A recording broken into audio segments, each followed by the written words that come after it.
Welcome back to another Medicinal Mass media production here on Medicinal Mass Debates. Tonight is supposed to be a debate between SeanG and Core Panda, but something tragic must have happened for Core Panda to not show up. So we'll wait to find out. Instead, we have got Mr. SeanG and Dan the Waterman having a discussion on the topic of military spending and funding and should it be changed. SeanG and is going to go first and give us a starter, and then Dan's going to follow up. Thank you, gentlemen, for showing up. How are you doing tonight? Pretty Pretty good. good. Thank you, Damon. Everything all right here? Awesome. Good to be out here, Dan. All right. So appreciate you doing this, regardless of the unfortunate missing person. Dan, I do appreciate you stepping up just to be here. So I do appreciate that. No problem. Awesome. We'll go ahead and start us off. Okay. Well, the original stakes of what the conversation was supposed to be about was the amount of spending and taxes basically that are given to our government, whether it be the DoD or the budget that our military gets, and thinking that it could be allocated to much better places, definitely being more domestic, rather than so much more on the foreign side of it. I think it definitely solve a lot more issues here on the domestic level. And the idea was, Corp was saying that he wanted to raise it, and me trying to figure out why. I think it's pretty clear that we could cut things and make it a little bit more simpler for life here. Where our military actually is defending, or supposed to be defending, rather than.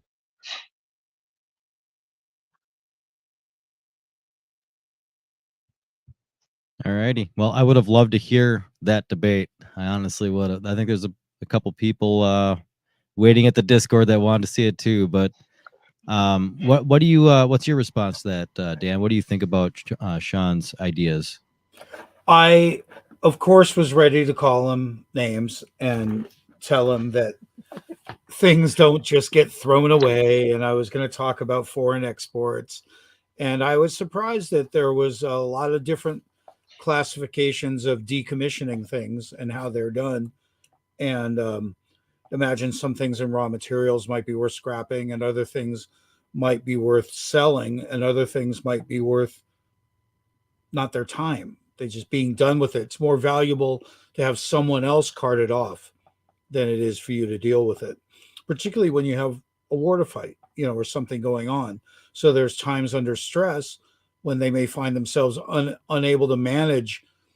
Everyone remembers the closing of the Vietnam War, when they would throw the helicopters and things off the decks. And I heard that that's happened more recently as well. When they're done with stuff on the way out, they don't want it to be useful to anyone else. So destruction is a common thing of both munitions and equipment. I feel like that there's two edges to that sword. I understand where that happens. It's kind of one of those situations where once you've put a certain equipment through wartime experience situations, it's not going to be good for another war. And rather than leave it there, you're going to dump it at sea. I think that's reasonable, and so to speak. I don't think that that's a waste of spending. I kind of get how that works. The other example where, like we did in Afghanistan, where we left a lot of good stuff and just left it there. I think that's where we start talking about the waste and the ill management of money and equipment. It's a monster. One of the things I noticed recently, it was really exciting. I don't know why we never noticed this, but if the Operation Paperclip NASA thing was true, the war ended 12 years earlier, and the Nazis were somewhere.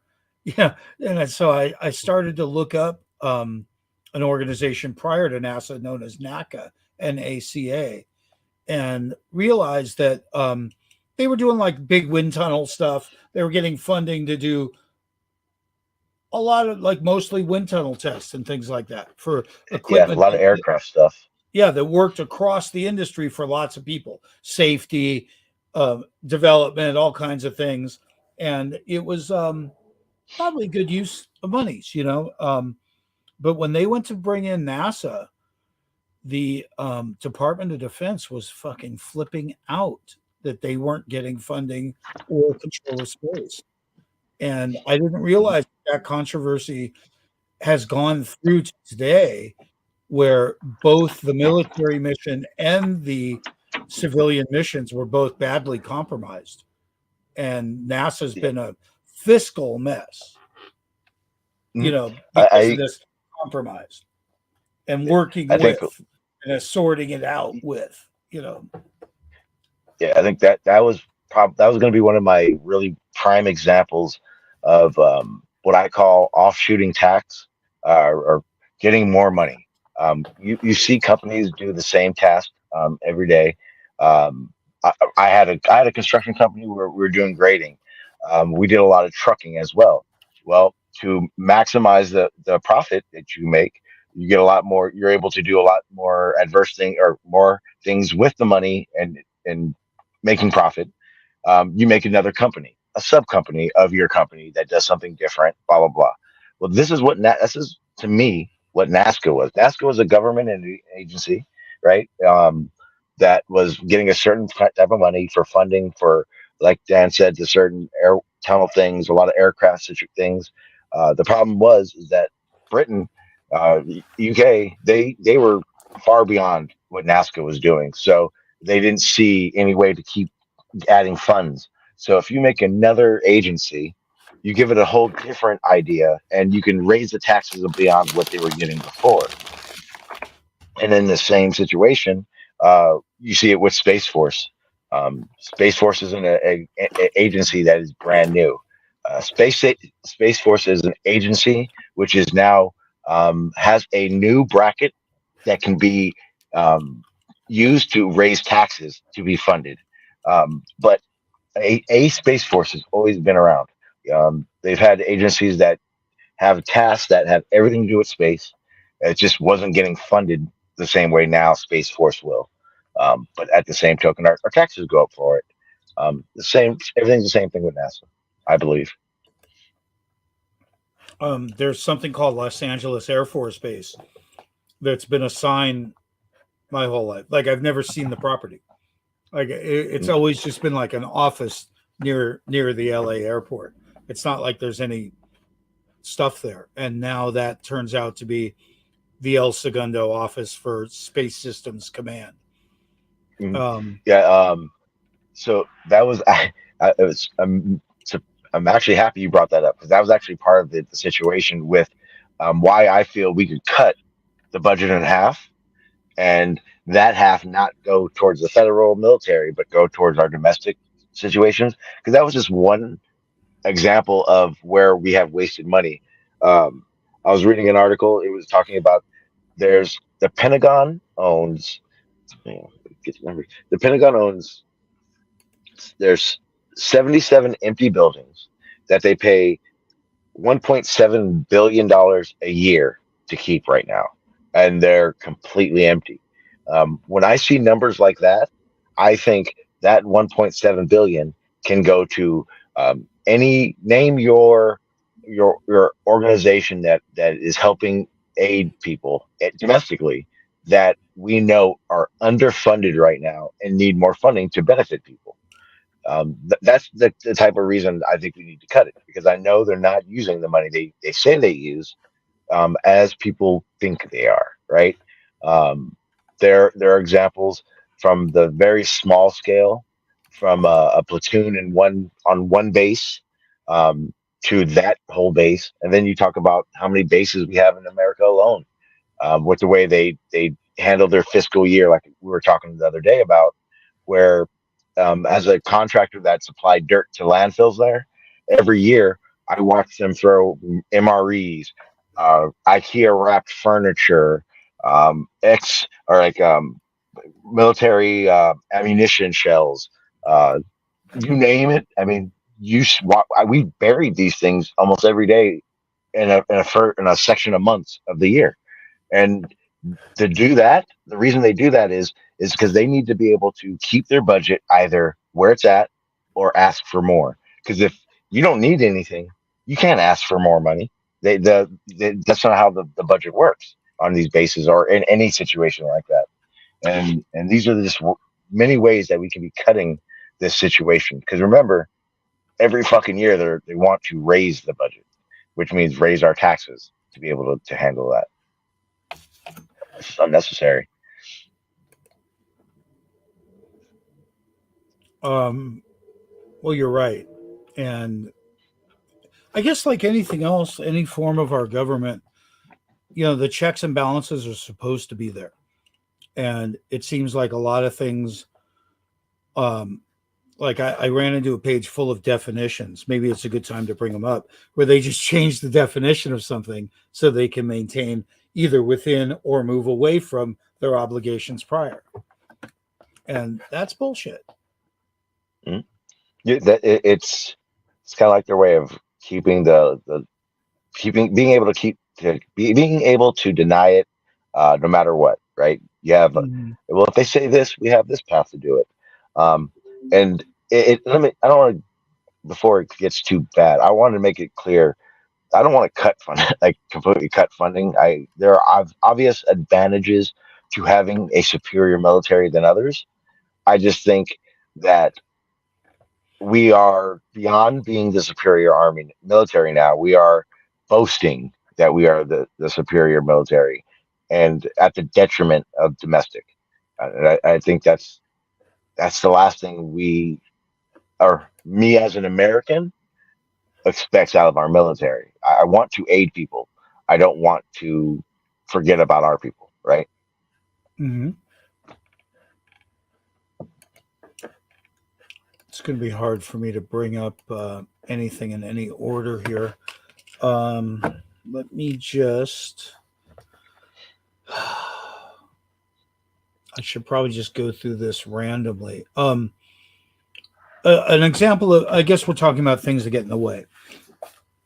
I just found out in 2016, Elon Musk had to sue both, I think it was Boeing and Lockheed Martin. Like, they weren't able to bring SpaceX into the fold of making bids because they weren't being allowed. The competitive bidding wasn't being allowed. And he had to sue for the disclosure on spending. And at that time, they were spending $350 million on the average per launch, where he was offering to come in at 100 million per launch. And that's a dramatic difference. And he was wondering why, if he could make money at 100 mil, why we were spending 350. And a lot of things have to do with old contracts and them filling in research and development and failures with the bloated contract. Exactly. That's a situation of the government looking at it like this, the Pentagon going, well, Raytheon or Lockheed, all these contractors that we've been using for 30, 40 years, we know they're good, but at the same time, they put stipulations in contracts, right? We're not going to make your missile defense system if next year you're going to scrap us and go with someone else. So what they do is they put contracts, so they'll get a contract for 10 years to supply them with advanced technology for whatever basis they want to do it at. But what happens is, a year before that contract ends, they go through a revisal meeting. In that revisal meeting, they basically add extensions to it. Those extensions can be from 3 to 5 to 10 years. I know, for a prime example, like I said, when I worked on Camp Pendleton, the contract that me and my father had with Camp Pendleton was for 15 years. We were there for 18 years, and 16 of those years, after the 16 years, we were basically on extensions the rest of the time. All those extensions do is make it so that you don't have to put it out for bids. You don't have to restructure the whole layout and framework of how a contract is going to be. At the same time, that puts out a lot of the people that can do it for cheaper and do it better, right? It's not about saving money to them. It's like you said, if they don't want to piss off Lockheed, so they're going to keep Lockheed doing it, and regardless of the price, it's not about a bid. Isn't even about the money anymore. It's really bad with the way our economic system works. Mm-hmm. And Space Command is all brand new, so really interesting to see what they're going to be doing. Um, as far as I can tell, NASA in particular was a dummy program to begin with. That the real program was always going to be military, and the idea of this civilian program for the betterment of science seems to have just been a cash cow the whole time. They're not coming home with bunny rabbits and lettuce. They're not really I getting that much done. I I partly agree with you. I believe that NASA primarily is there to benefit our military. Just another tier of what we are able to get to and do and be advanced on compared to other countries. Um, the issue or the aspect to me where this is where you get the military versus science. Um, if you say NASA is our military spy agency, their job is to make our military more superior in space. You're not going to get funding for that. They're going to go, well, we already pay our military, so why are we going to pay you more? Just use this big inflated budget we're giving you anyway. Well, Mhm. if you tack it on to science, it just funnels more of that budget somewhere else. So then it's just one agency isn't spending more money to do it all. Like uh, as if we made like the shuttle. If the shuttle was 100% uh, DoD funded and only used for military activity, you wouldn't hear about a $58 million a day budget to do that. But because it's using something else, you don't have to. You're not questioning how much is your military using for that because they're just piggybacking off of it. It's another agency, another column of taxes that they get to add on to the big picture. Yeah, just got to add an office, add some offices, throw a couple people in there, and you've got a whole resource. Yeah, unfortunately, Yeah, that's true. uh, yeah. Um, So if you look up, I don't know what exactly it is, but if you look up what Space Force's budget is for the year, they present that as it's a new agency with a new budget. Problem is if you look it up, since the late 40s, early 50s, and on, we've had plenty of space, uh, quote unquote, force agencies working for our military, defense and all, and their job is to protect, watch space, um, advance what they're doing in space, and now they just get to add another billion something dollars onto something else. okay, give me a minute to describe this. Unbeknownst to all of us, there is the most successful company in space that there has ever been, known as the United Launch Alliance, with a 100% success rate. Why? Well, first of all, they have unlimited funding, and I'll tell you about that in a minute. But it's because their secret agenda with the NRO connected to the intelligence, connected to CIA. As soon as we get to the point of CIA, you do have, believe it or not, unlimited funding from underground sources. So I hate to say how much of the CIA is funded by the illegal drug trade, but it's been well documented through the Bush administration, around 81 at the end of the Reagan administration. And right when we said say no to drugs, that there was a massive drop in cocaine price, cocaine importation, and the method of importation was dropping the cocaine off at oil derricks offshore, where they could then be brought here without any inspection, customs of any kind. So they were operating freely. And I don't know. I mean, I bet we all know people that were affected by doing too much blow back in the day. But it's dangerous what they do to this country to make funds, and those funds go directly to an agency like this agency, the United Launch Alliance, which Elon Musk had to go after, saying, how come he's not allowed to launch this shit? Look at all this money, it's being pissed away. Now, the interesting thing about that is today they're trying to sell the piece of shit. United Launch Alliance, they're trying to get it out from under their name, just like they do with everything else. So it's interesting to see here on my screen. You'll see how it's going, how the dispute happened here, and basically Musk has forced his way into the industry. You'll see that they're trying to dump the United Launch Alliance.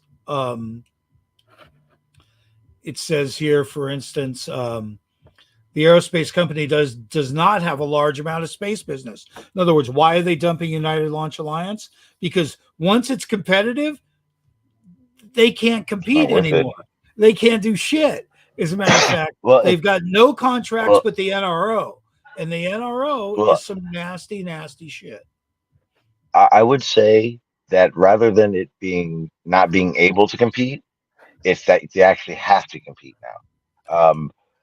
The fact, like you were saying, where Lockheed is paying 350 to do their stuff, or whatever number they're paying they're getting paid a contract that's costs a lot more money. SpaceX is saying they can do it for cheaper, but they're not getting the contracts. It's not once that comes into light, that's why people are now going, "What the fuck?" But imagine how many years, how many decades there was no one that was allowed to compete, who could compete. So you're allowed to raise that contract limit as high as you want. If Raytheon or Lockheed says it costs $90 billion to build something, then who's going to say it's going to cost less? So this secret organization, or less publicized National Reconnaissance Office, is interesting to note. It is really only military, and they're pretty proud of it. They look at this thing, one of their missions, one of their patches. Their patches are always interesting, you know. Nothing is beyond our reach. As an octopus, an 8-legged octopus. That's a badass patch, by the way. I like that design. All the NRO ones are nasty. We'll look them up later if you remember. NROL patches. We'll look them up. They got to be fun. Anyway, somebody was saying here, the aerospace company, meaning United Launch Alliance, doesn't have a large amount of space business presently, but has been looking to make strategic expansion into government contracts, which United Launch Alliance has through its participation in Department of Defense National Security Launch Program, because there's no mention it's well capitalized. In other words, they don't have the funding problems. They never have, you know. They're wondering who's going to buy it because it's really got no contracts. And that's, a pretty interesting point to think about. If it's all its contracts were secretive, very interesting. So the fact that it's for sale today, in the $1 to $5 billion range, is interesting, but it's again us liquidating something that we really can't afford to be part of anymore. So it's interesting to see what they say in relation to what Space Command is saying at any point. There's a brand new media release from Space Command. It's got to be interesting enough. You guys want me to breeze through it or just post it somewheres? Yeah. I can read through it. El Segundo, this is June of this year. It's mostly explaining the SSC, which is in charge of, what's the name of the main agency again? Space System. What's the name of the agency? Space Force. Okay, so Space Force, as you described, formed this $15 billion a year section called Space Systems Command, utilizing a facility here in LA that I've never seen called Los Angeles Air Force Base. El Segundo, California, Space Systems Command, SSC, is its U.S. Space Force mission partners successfully launched a classified payload into geosynchronous orbit aboard ULA's Delta IV heavy rocket launch for the NRO. This is a media press release about that. It says, we've had another successful launch for the NRO today.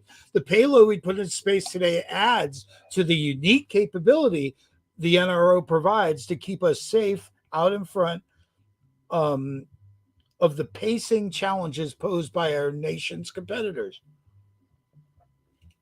Spoken by a general. who's the program executive officer for the Space Systems Command's Assured Accesses to Space uh, program, I guess. Our national security, quote, he says, our national security launches are truly a next level activity with pre launch handling, testing, and flight performance requirements that highly require detail oriented planning and great care. Of course, that's word salad. It sounded like word salad. He's inflating the shit out of it. They've been doing this shit for years, right? Today's team, comprised of the NRO, the United States Space Force, and United Launch Alliance, did an immense amount of work behind the scenes to ensure these specialized national assets get to orbit and are properly and safely. So they're having to announce who the fuck they are to get any support out of the public these days, while they're busy spreading it around brand new bullshit agencies that are really, when you look at, for instance, Boeing Aerospace, each of these programs has its own division of Boeing as well, and their own division of Northrop or anything else. I'm going to jump to the end of this because I saw something interesting with monies. Here they're describing how they've gone historically up in size to this heavy shit. So in other words, they've been playing with toys up until now. That's interesting. They can't really get anything of size up there.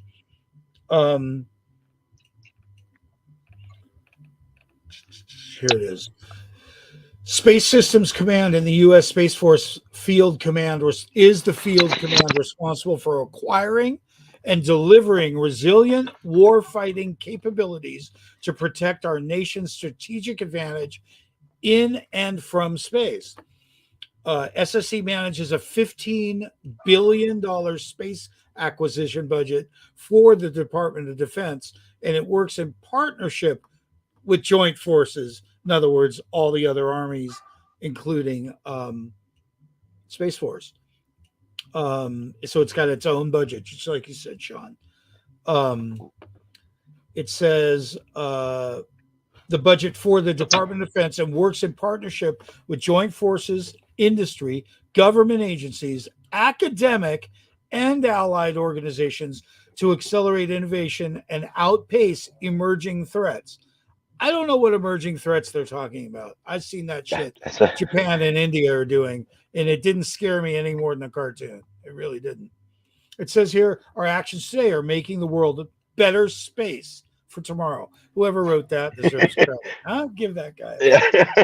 That was clever. That was pretty clever. So this is kind of the propaganda, where they're having to justify their own existence.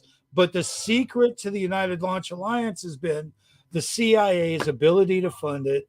And you'll see article after article about it, particularly around a particular time when it was what we used to know as Air America, and them using the ex-Vietnam era pilots to bring this stuff up. It was a huge deal in the Clinton administration with Mena Air Base in Arkansas. So the idea of crazy secret funding is not that crazy and that secret. It's well documented. Oh, yeah. If anyone remembers Michael Rupert standing up, and the congressional, they suggested he go to the LAPD, which is where he started with the corruption. They said, have you reported this? He's like, these people just wait to die once they report this stuff. Here's a story called Kill the Messenger movie. By the way, you guys had a subject the other day about International Space Station and are we really at peace? And there's a brand new movie coming out where they look out the cupola and see the explosions on Earth, and they both get the orders to take over the ISS. So they have a little mini war on the ISS, over the ISS. Yeah, I was trying to figure out how that would work, because I had remembered seeing news reports post Ukraine, and it was the I guess the treaty or somewhat, whatever they have, that the agreement that we they get us up there, we work together at the ISS, was going to be broken apart because of what was going on. I have recently seen that they figured something out, but that does play into question Like, how is it that they're fine there, but we're at war here? I was going to ask you before, if I know you have different views on it, but if you had to give a reason to have a space force, would you say what would you say it would be primarily because of? Just for spending. I mean, I don't see any other reason that they saw they could really. I mean, because NASA no longer is that cash cow, because NASA's under so much fiscal scrutiny and audit that they just couldn't suck any more out of NASA. What That's if?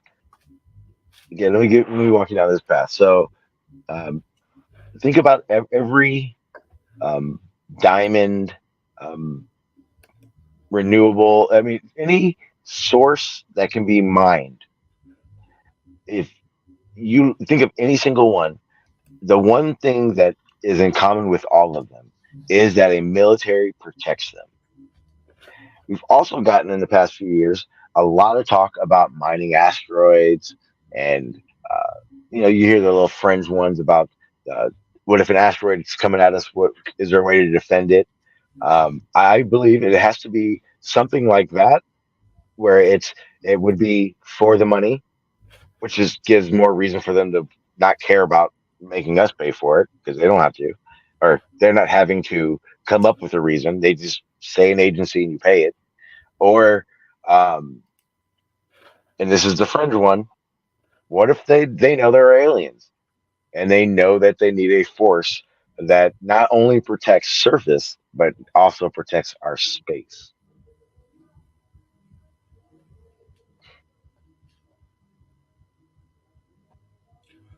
on my screen is some language changes that you see with it, with the depths of the language. Imagine how much lawyer is, how many lawyers are involved in this just to get the wording out, to deal with government. So these are revisions made, budgetarily speaking, and just the words are interesting. They modified the language regarding refunds to align with the Office of Management and Budget Circular. So they reworded the shit so it still applied. And that kind of stuff is pretty intense when you look at these minutes or notes from what they call the comptroller, and the kinds of things that they have to do to get just through a meeting, is fantastic, really. And these documents, of Yeah. course, are way too detailed. And No. So, well, it gets better. If you look online on YouTube, you can find a lot of them. I know a lot of people are like, "Oh, he said YouTube." Um, if you look up congressional hearings, um, whether it be for climate, um, uh, funding for aerospace defense, like it doesn't matter. They have a lot of these things live where you can watch them, and luckily there are politicians out there trying to speak out. But there's a lot of like geoengineering stuff that I've talked about that they talk about in these things, and they literally talk about how they have to phrase it to make it less understandable, so more can be looked into it. And these are like the honest politicians talking about it because they're making it clear that they're not making this so you and I can hear it all the time or understand it better all the time. And I think what you're saying with the language thing is the more they realize that the information is in front of all of our faces, they want to start changing something so it's harder for us to lay it out on a whiteboard and go, this is what's happening. yeah, it's hard to tell. It's hard to read this stuff and make sense of everything. It's just when you look at the way these companies are intertwined, and then intertwined with the military, and then in fact intertwined with our economy. So we can link it. We can link should- it to a question that we were kind of talking about the other day about it. So let's say we do find some of the stuff where it's they've misspent on it. What do you think we should do about that? I think there's a general accountability issue across everything. When the federal courts, the federal justices are appointed, like they're not elected and they're appointed for life, it's not a good thing to have at the end of the line as your safety valve. You know, Yeah, and they're human. They're gonna play the protect themselves games. they're appointed for life. What kind of position is that? That's so strange, you Um, know. and what do we do about it? I think that is why cutting at, and this is what it would be. You would cut it the federal budget in half, and then at that point, they're forced to be more accountable for what they need, not what they want, for what they need, and then you actually start seeing the actual budget of what's needed to run a country, and then you also are able to spread that wealth a lot better, a lot easier. Right now, the problem is that uh, they give all the information, like all the information of what they're spending on is out there, right? But the problem is what you don't see is the detailed expenditure of that.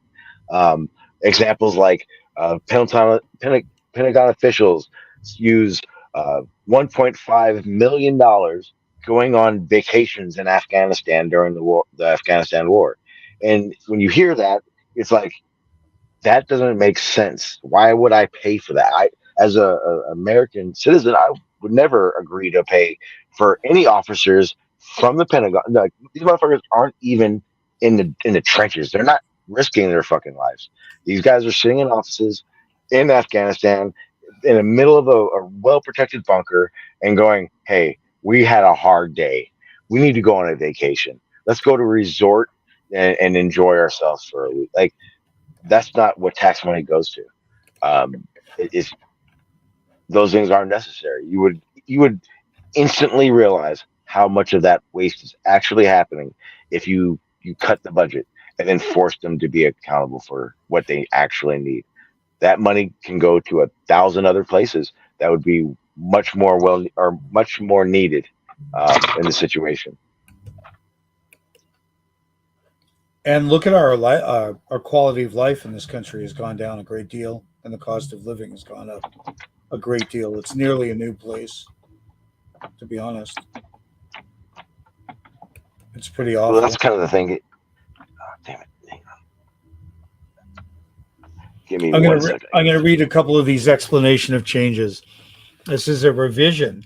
They deleted account numbers and directed users to the Department of Defense U.S. Standard Ledger transaction library. In other words, just erase that shit and put it somewhere else. Here they updated a fund balance with Treasury reconciliation requirements to align with the Treasury financial manual. In other words, they cooked the books here.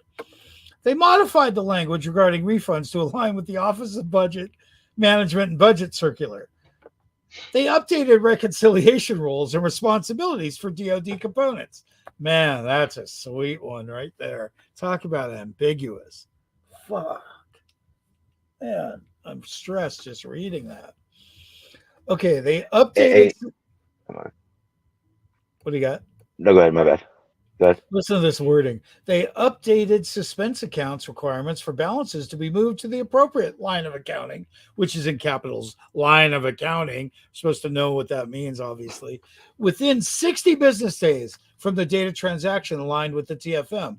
This is the kind of things we're talking about. If you liquidated equipment and you were beyond the 60 days you were supposed to report it, you're fucked anyway. You better throw it out. Right? Because you're fucked because you didn't process it right. Right? And so there's going to be all kinds of problems if the shit just isn't considered damaged or gone. Right? Added a deadline to a transaction. Added a deadline to a transition to the daily submission of disbursement and collections to the Treasury's central accounting and reporting system. They extended the deadline. They're just like, yeah, let's just stretch that shit out. That's known as kicking the can down the road, right? Here they deleted the documentation requirements to support auditability. Let me just read that again. They deleted the documents require the documentation requirements to support auditability. Oh my God, that's just a straight up deletion. That they're like, hey, just write it down.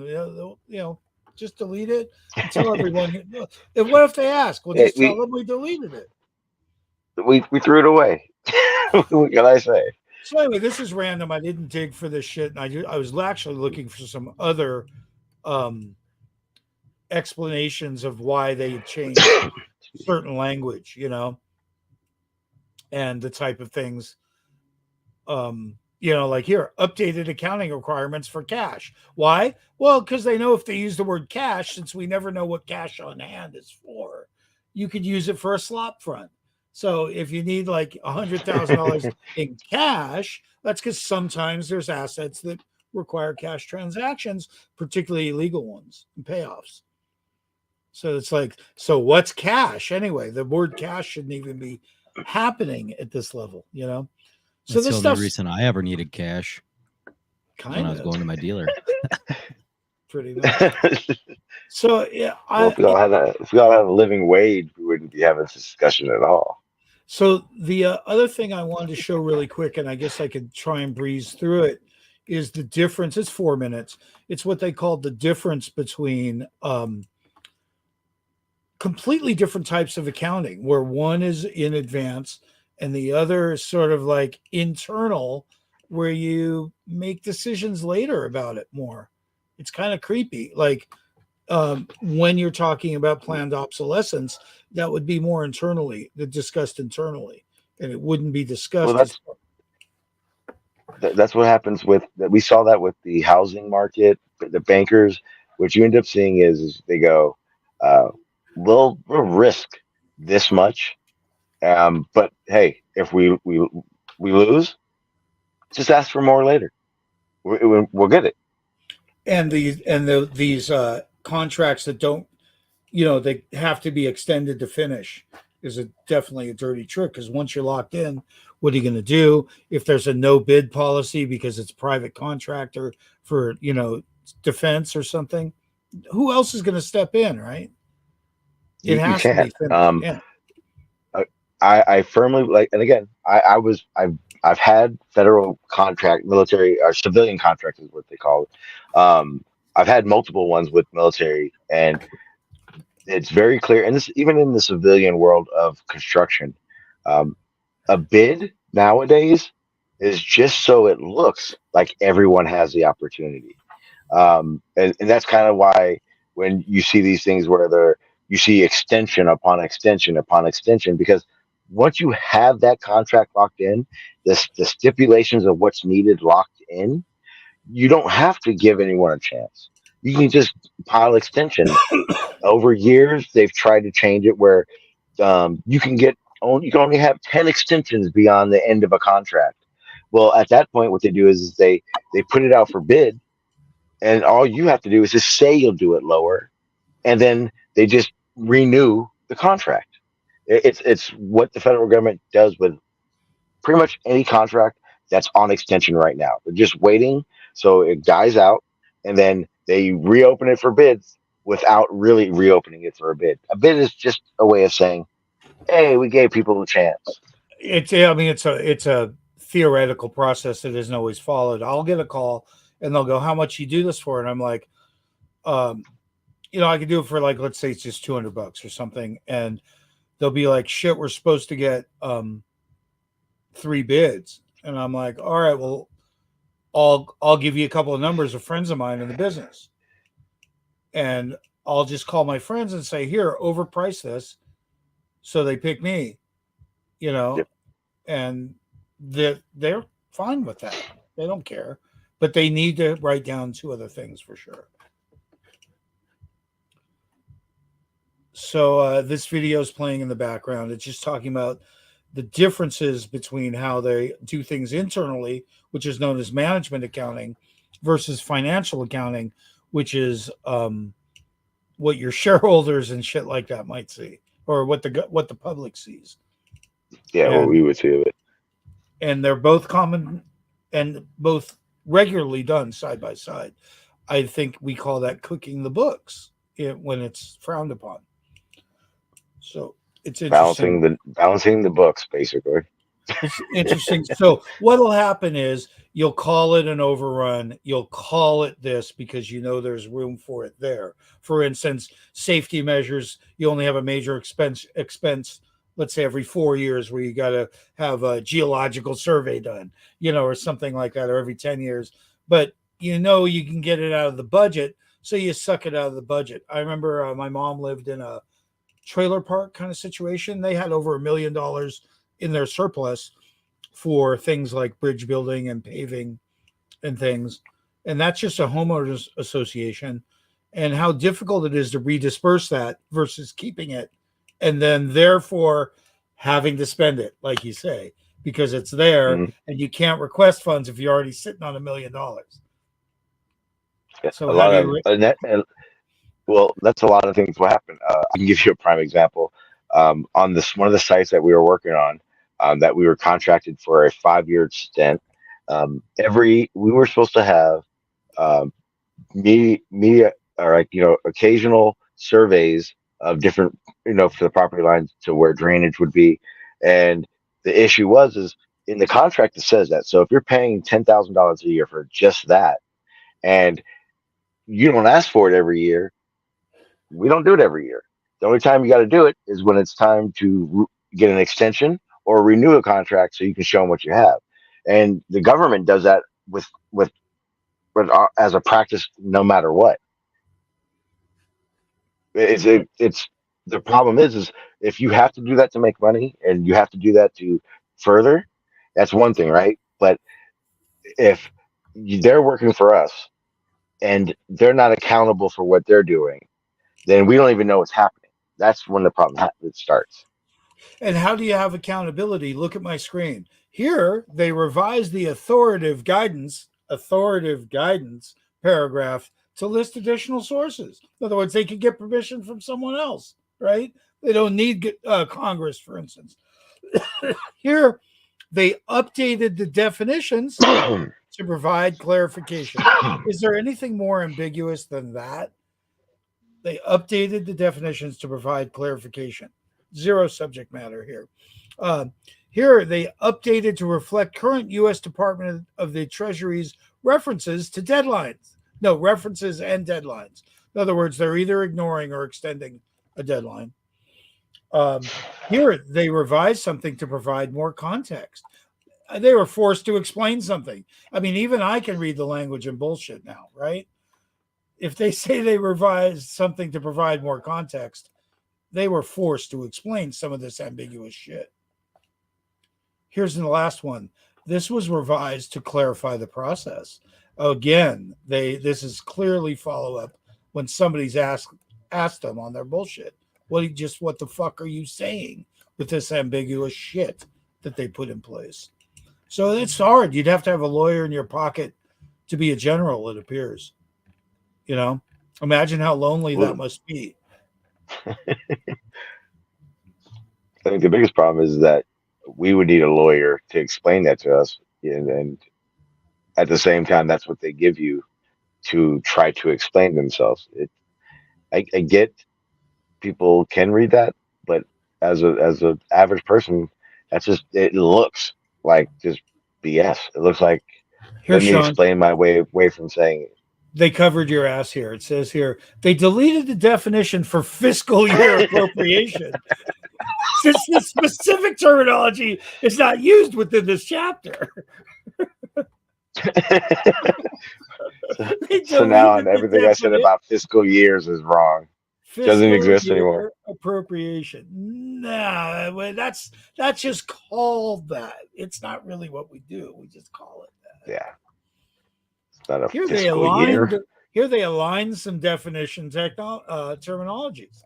Alignment. Now that's something we haven't heard. We know about changes. We know about additions and deletions, but now they've aligned the definition. I mean, how do you weed through this? How when it's all around, new columns and like you said, new offices, new columns. Space Force is evident of that. I was reading about um, Freedom, space station Freedom. And it's like, yeah, I do remember that. And if you look it up, it choked dick. They couldn't get it up because our government wouldn't pay for it. And in its failure and continued scaling back of our space station Freedom, they scaled it back and scaled it back so many times that they had to go with the ISS. They had to just get monies off of other countries to make a space station happen because Congress was like, you guys suck ass. Congress already knew NASA sucked ass. So it's interesting to see why the ISS really exists. It's because they needed to suck monies off of other countries. The funniest thing is that Canada arm, that sticker on the arm. It's like Canadians just yes. And like I don't know how much they paid for that sticker, but they like it, and I'm glad they like it. I believe it. They pay 3% of the funding to it, if I remember correctly. Whereas the government, I think the United States is like at 67 or 76, 74% of the funding on it. But I know that they are defunding it. I think it's 2034. They want to fact check me on that one. So they failed at putting up the first one because nobody cared. So when this image of nobody cares about the space program that they tried to put at the end of Apollo isn't really true. It's just that when we started looking into it, do you know that like a bunch of those paperclip guys got fired immediately in 1970? Like immediately. I've been looking up all these articles. Like once we found out there were a bunch of about NASA and there were a bunch of Nazis there, they were like, whoa, they better, like they were proud of themselves until people got the wind of it. They started thinning it out. And that's intense because they were already there for 25 years at that point. They'd already been there since 1946, and that's fantastic to note. So real life has been about these kinds of challenges and abuses and programs renaming things. Supposedly they renamed the United States to operate DC under a corporation called the United States of America. There's something called I got to look it up. The people that take care of the space shuttle, it sounds just like USA. It's called USA, but it's United Space Association or something. United Space Alliance, I think they're called. And we never heard of them. That's just I don't know. It's like the maintenance. I know. I've heard stuff about I've heard things about like the corporation, United States. I haven't looked enough into those things to know how much validity those things have. I do understand that they look at it like that. It is a big business. It is a cash cow in a lot of situations to what they're doing. Mm-hmm. But maybe it's what it is I don't believe in all that. My Social Security is worth 10 grand. I got to go to a bank. All I got to do is turn that in and they'll give me my money. Like, I don't believe in that part of it. But there definitely is some validity to how they look at the United States as a company, a profit, a way to profiteer. There you go. There's some assholes called the Planetary Society. You know how full of shit and egotistical you got to be to sit here and think we're just going to represent the planets? Well, is this the name? The Planetary Society. So, Dart, were they able to move an asteroid? There is a fucking asteroid coming in 2026 or 36. No, 2024. And the next time is 2036. And if they don't get the thing right, in 2024, it's coming between us and the moon, and it's the size of, I think it's like 900 feet or something. It's huge, and it's coming between us and the moon. It's going to be the most dramatic thing anyone's ever seen in the sky. And I think, well, you remember it was like a year ago, they sent the rocket up, to see if they could That's on the screen right intersect here. an asteroid. Yeah, it's on Okay, my yeah, yeah. screen. So DART, were they able to determine? In other words, why are they doing this if they're going to space? Because this next asteroid, its next rotation, 12, I think it's 2036 when it hits, is it just as easily if it shifts a cunt hair could fucking smack into the earth and be the end all that we think about that must exist because clearly civilizations have redone themselves here on Earth.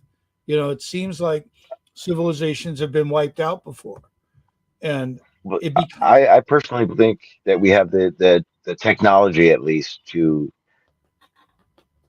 at least try to deal with that. Um, do do they tell us they're worried? Do they put that stuff out there like the intersected one to put us at ease? I think the fact that we have to question that is the problem, not so much the fact that it's going to happen. Because if it's going to happen, um, then we go to the ethical question of do we tell the people or do we just let it happen? Because there are two definite ways life will keep going once that is put out there. Um, but I guess from my side of it is I hope they figure it out. I do know, I do believe they intersected an asteroid. So if one is coming that close, and all you would need to do, and in the same aspect of if it nudges, it gets here faster. If you nudge it, it goes away. And the physics of things. That's how I would look at it. Mhm. Yeah, so it's interesting. I mean, if this story ends up being like the way I see it, it's like stupid flat earthers worry about misuse of funding, government's corrupt, and the funding is really done by drugs. It's like, no way. Like But it's see, it. there's truth to that though, because when the CIA, FBI, I mean, you name any agency you can think of, find millions of dollars in drugs and drug money, that money goes, there's nothing in my brain that goes, they burn it all. I think they push it back into their agencies or whatever they want to fund it to, or for all we know, they fucking pocket it. I don't know that part, but um, there is a definite funnel of money that's coming in that's not public. Um, and then, like you said earlier, you know that because if you, for a good example is the CIA, there is nothing public about the CIA. Doesn't have to fuck. The CIA doesn't even have to answer to the federal government. When you realize that kind of shit, you realize how easy it is to play the funnel game, and then you understand why people have issues with taxes and the amount of funding that going to things that they don't understand is um, or they don't understand the extent of what it's being used for, um, because you don't know what extent they're using it for. That's the problem. I think the main point of this whole conversation that I was gonna have, and then that we're having now is that we know there's an exorbitant amount of waste going on in our government. Whether you believe that an agency is completely useless, or an agency is useful, but you know that there's not accountable money for it for what we're having to pay tax wise, and I think we need to be solving a lot more of those problems than playing the save everyone else game. We need to make them more accountable, make the money less of a business, so to speak, as like they do treat it. Because I'm not a product in the company.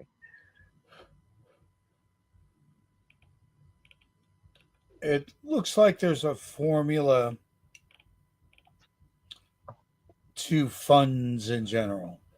When requisition, transition, dispersion, um, retention. Don't disperse them all to cover anything that wasn't accounted for. Right. So suddenly a building in a slush fund to the loan, or to the appropriation. Is that look at the things we can do with money, right? Are you spending it? No, we appropriated it. So I'm really wondering about where are those notes I made. Um, when they're exporting, it says I read earlier somewhere that U.S. arms in 2022, the export rate was up 22%.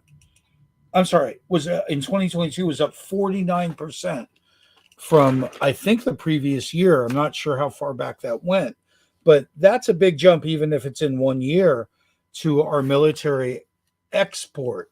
And what I was wondering is how many of those contracts were new, which of course many of them are. Like others are for surplus, even like F4s, Mhm. and F-16s and things like that have been great aircraft for years here, are still blessings in other countries. Um, and then the depreciation of such, like when is it worth it for them to show a gap? In other words, if I foresee a Yeah, major maintenance problem, I'll go, well, let's just say the struts are bad. Stop fixing them.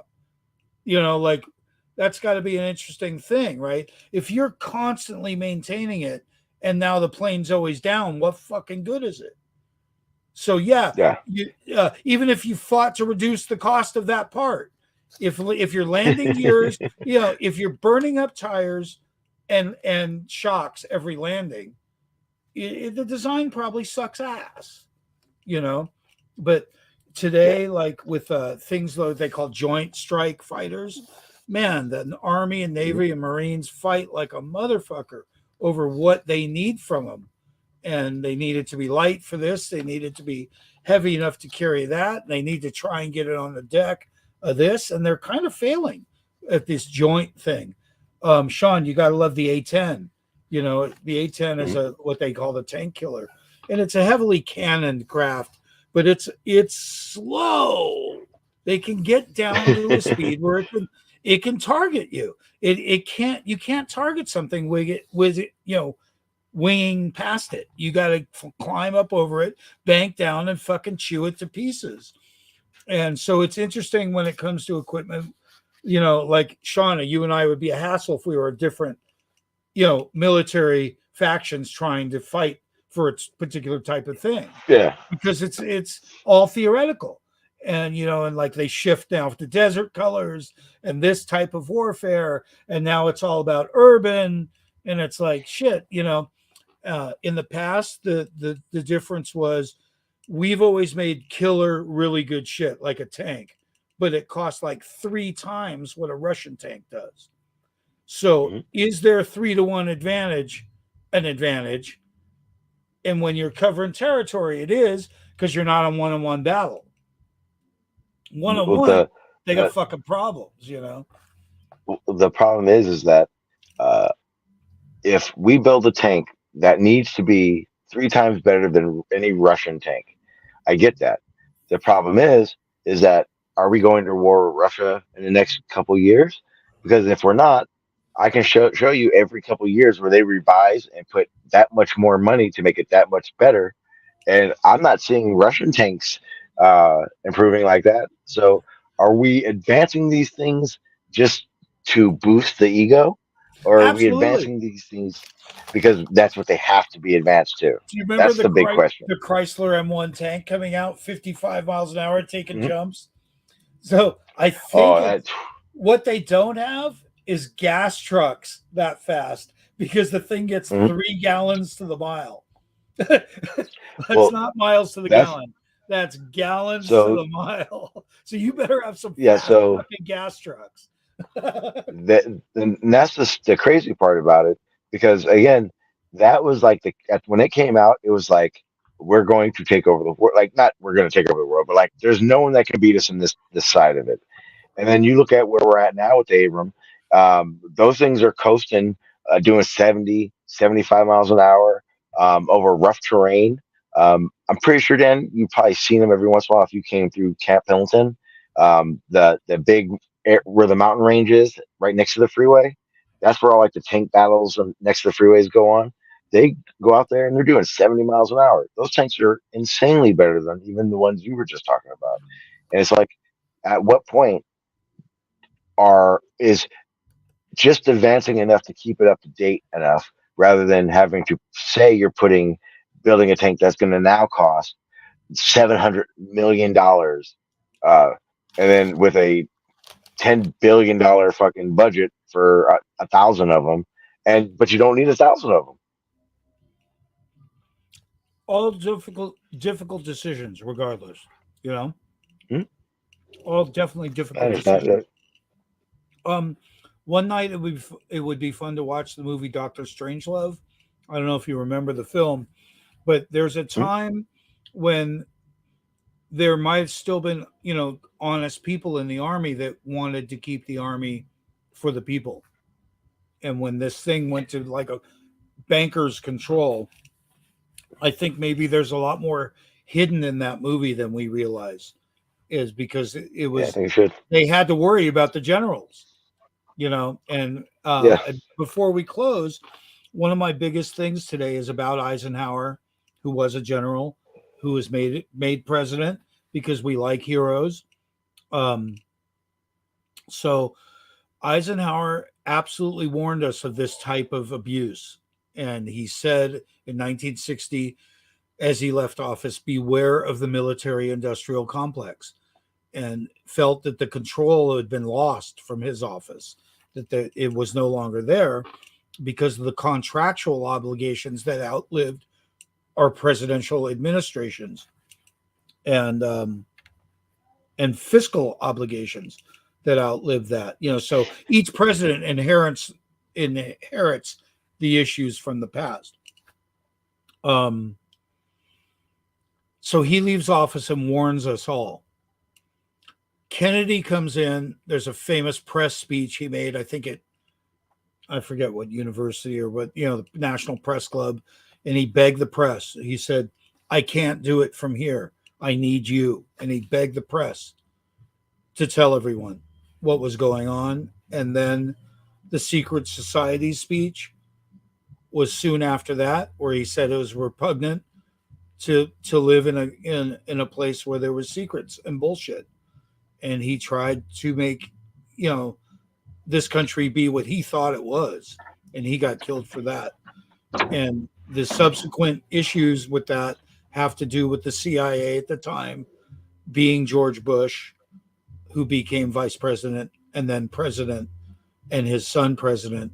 And that's a long reign for an oil baron, CIA drug runner to control our destiny. Yeah, I don't think I could have said it any better. Uh,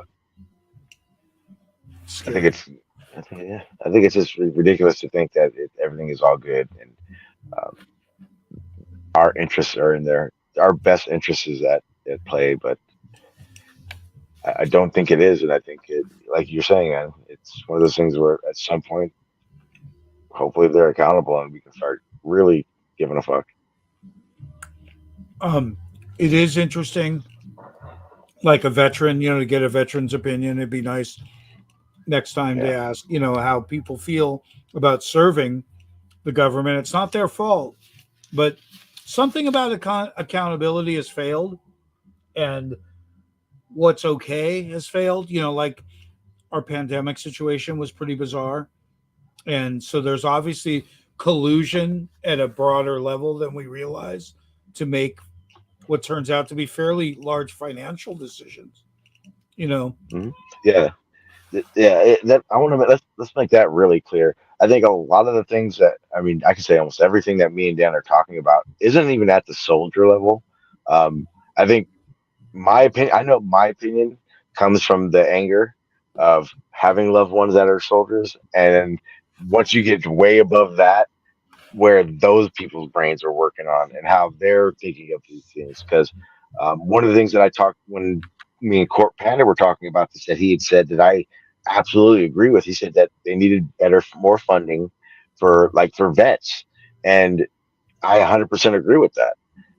But that is a prime example of where the allocation of money is just not happening, and it's not perceived honestly to us because we know the money's there, just by the budget alone versus any other country that has more soldiers, for instance. But yeah, I was definitely going to say, if there's anybody out there that does serve, it's not an argument that right or wrong. It's more of a my question, which posed this whole thing that was supposed to be with Court Panda was how would you feel if we cut it in half? Um, like Dan said, the opinion of someone that does serve, I do think is more relevant than for the other side of it. But at the same time, I feel like I'm asking the questions that any other American that doesn't understand what it feels like to go to war or doesn't understand what it takes. Because I could be completely wrong in my cut the budget in half thing because of an aspect I just don't know about.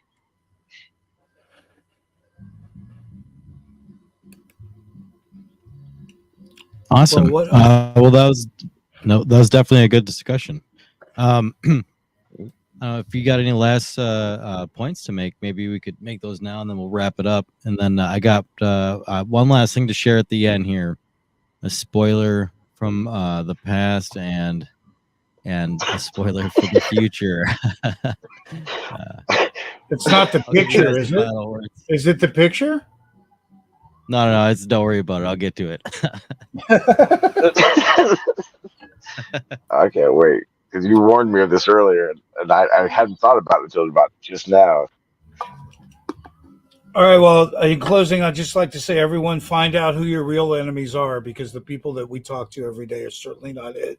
This poor bastard on my screen thinks everyone's out to get him, and he cares. He's got a big heart. You could tell all these kooks have huge hearts and misplaced energy. Just watch this guy. We are these guys, who have so much care, and it's become so futile. What bathroom do I use? Am I allowed to say wiener? Is he brown? It's just very strange what it all means today to be okay. And I guess I'm just gonna brown nose you a little bit, Demon, for letting us come here and absolutely free form say what we want to each other. We hope that that's always here for us. Absolutely, 100% agree with that one. Go ahead, Sean, if you got some final words. No, I think Dan said it pretty damn well. I thank you for letting us have the opportunity, Dan. I hate that we got along for over an hour, but apparently that's what happens now. But I think the topic is definitely important, and I don't think there really should be sides to it. But we'll see what happens. I can't see the chat, so I can only imagine what's being said. I'm sure Demon knows, but that's here nor there. But again, thank you, Demon. I do definitely appreciate it. And, plan on doing this again many more times. Absolutely. So what we got coming up next week, next Saturday, is another Brian Leakey debate, but we have Bacon going against him on celestial navigation. It should be a blast. And if you didn't catch Brian Leakey's last debate with Sean, I'll give you a clip of what that was like. You motherfucker. He's a bitch. Don't do it.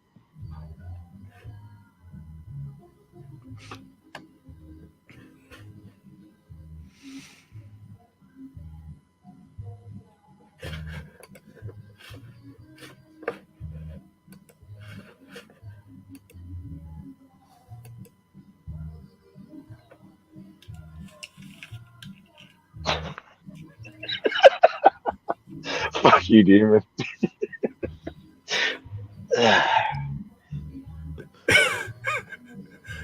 Did he really do that?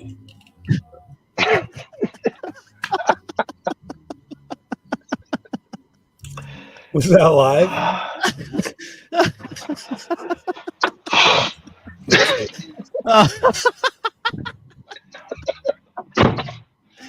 Oh my god. Oh man, thank you all for joining. Come back next Saturday and watch the debate. Check out the Discord, links below. We have discussions all day long, every day. Like, comment, share, subscribe. Peace.